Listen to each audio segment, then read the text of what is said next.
हाजीपुर के सांसद और एलजेपी प्रमुख पशुपति कुमार पारस और इनके भतीजे चिराग पासवान के बीच हाजीपुर सीट को लेकर तकरार खत्म होने का नाम नहीं ले रही है। नमस्कार, न्यूज पीआर देख रहे हैं आप और मैं हूं आपके साथ अलका।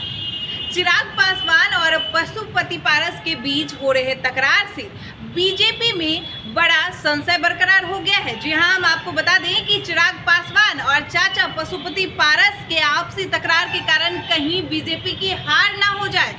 जहां एक तरफ चाचा पशुपति पारस साफ तौर पर ये कहते नजर आ रहे हैं कि जब से एनडीए का गठन हुआ है तब से हम एनडीए के साथ हैं, तो वहीं चिराग पासवान भी कम नहीं है।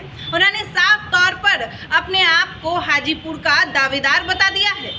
हाजीपुर से कौन चुनाव लड़ेगा, इस पर चिराग और पशुपति पारस के अपने अपने दावे हैं, क्योंकि पशुपति पारस ने एक बार फिर कहा है कि मैं हाजीपुर से ही चुनाव लड़ूंगा।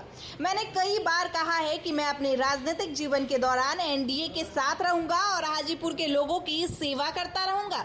उन्होंने ये भी कहा कि उन्हें चिराग पासवान वहां जाना चाहिए जहां पासवान दिवंगत रामविलास पासवान उन्हें ले गए थे और उन लोगों की सेवा करनी चाहिए। दरअसल पिछले दिनों ही चिराग पासवान ने कहा था कि वह चाहते हैं कि उनकी मां हाजीपुर से लोकसभा चुनाव लड़े, जिस सीट पर उनके दिवंगत पिता रामविलास पासवान ने कई दशकों तक लोगों की सेवा की थी।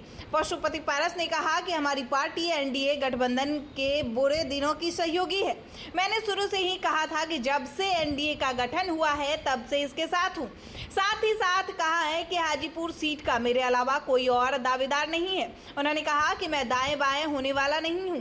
हम जिसके साथ रहते हैं पूरे विश्वास के साथ रहते हैं, यही मेरी राजनीति पूंजी है। उन्होंने कहा कि हम 3 भाई थे, तीनों में बहुत स्नेह था, लेकिन बड़े और छोटे भाई के निधन के बाद ऐसी कौन सी वजह थी जिससे हमारा परिवार टूट गया। अब देखना यह होगा कि इस सीट के दावेदार कौन हो, आखिर में बीजेपी क्या करती है। देश दुनिया की तमाम खबरों को देखने के लिए बने रहे न्यूज पीआर के साथ। नमस्कार।